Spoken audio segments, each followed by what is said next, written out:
반갑습니다. 청렴전도사 한상철입니다. 오늘은 공공재정 환수법의 부정청구 제재사항이며 세부 내용으로는 환수, 제재 부과금, 부과 및 감면 등에 대해 설명드리겠습니다. 먼저 부정청구에 따른 제재 처분과 행정청의 개념에 대해 설명드리겠습니다.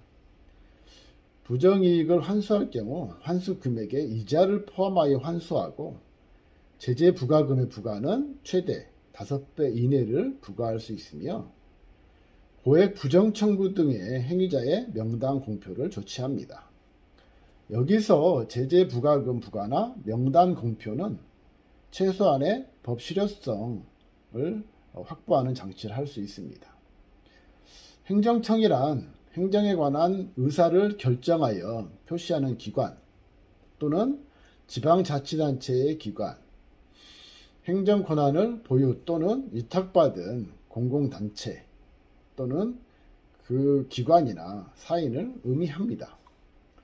부정청구 등이 있는 경우 행정청뿐만 아니라 공공재정지급금 집행 권한을 위탁받은 공직유관단체도 행정청의 지위를 가지고 제재 처분이 가능합니다.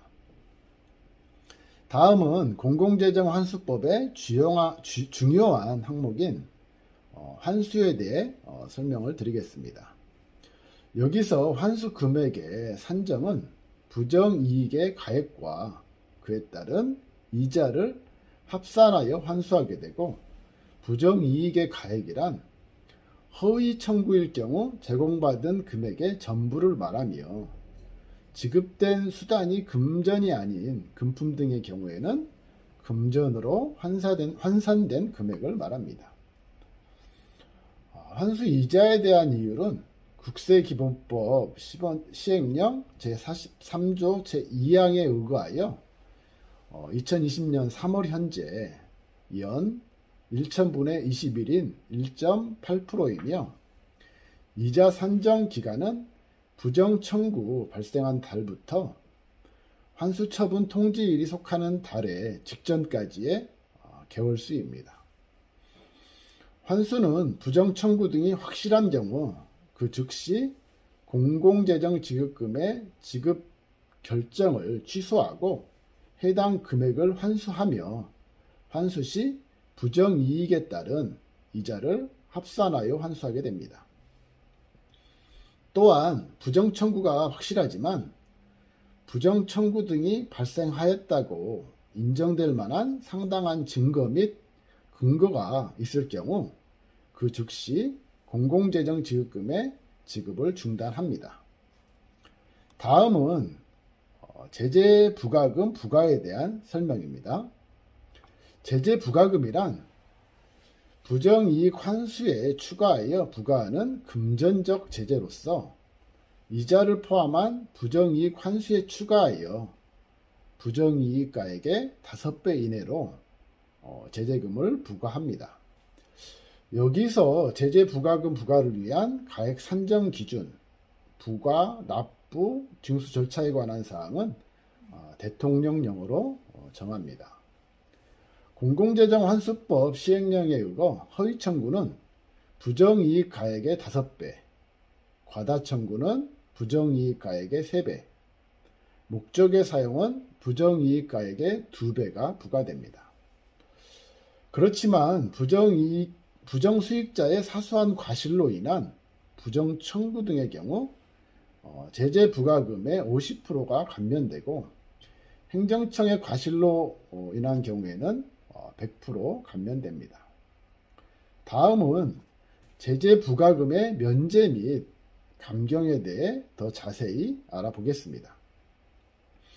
제재 부과금 면제는 행정청에 사전 통지 전 부정수익자가 자진하여 신고하고 부정이익 등을 모두 반환한 경우 또는 행정청의 과실 등 부정수익자의 책임 없는 사유로 인한 것으로 인정되는 경우 제재 부과금이 면제됩니다.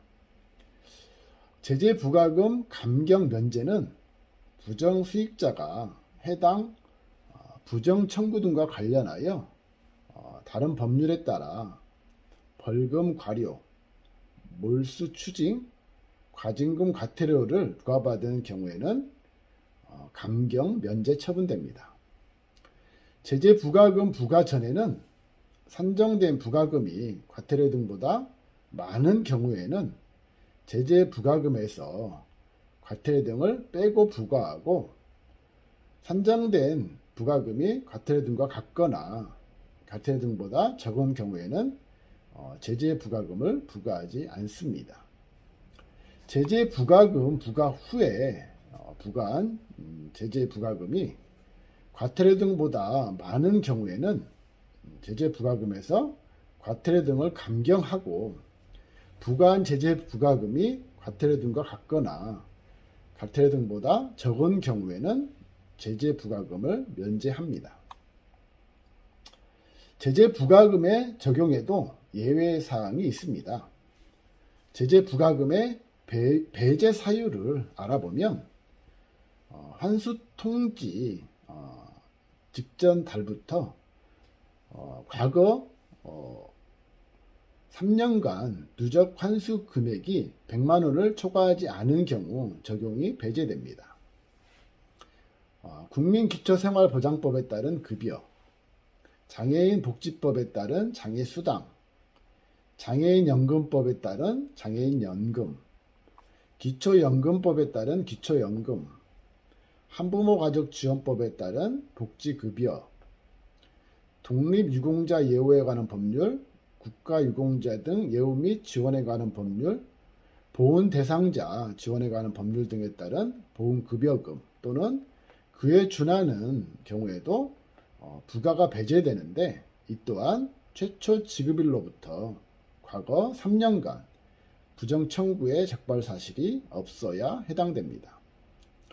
제재 부과금 부과 징수에 드는 비용이 부과 징수하려는 제재 부과금보다 큰 경우 등 제재 부과금을 부과할 실익이 크지 아니하다고 인정되는 경우에도 배제 사유에 해당하는데, 단 1회 부정 청구 금액이 10만 원 이하일 경우에 해당이 됩니다. 이상입니다. 청렴전도사 한상철이었습니다. 청렴이 무엇이냐고 저에게 묻는다면, 저는 청렴은 부정청탁 안 하고 금품 등 수수 안 하는 것은 기본이고요. 공정하게 업무 처리하고 미루한 일을 친절하게 응대하는 것입니다. 더 나아가 배려를 더한다면 청렴이 완성된다고 생각을 합니다. 저부터 실천하기 위해 노력하겠습니다. 우리 함께 실천해요. 화이팅!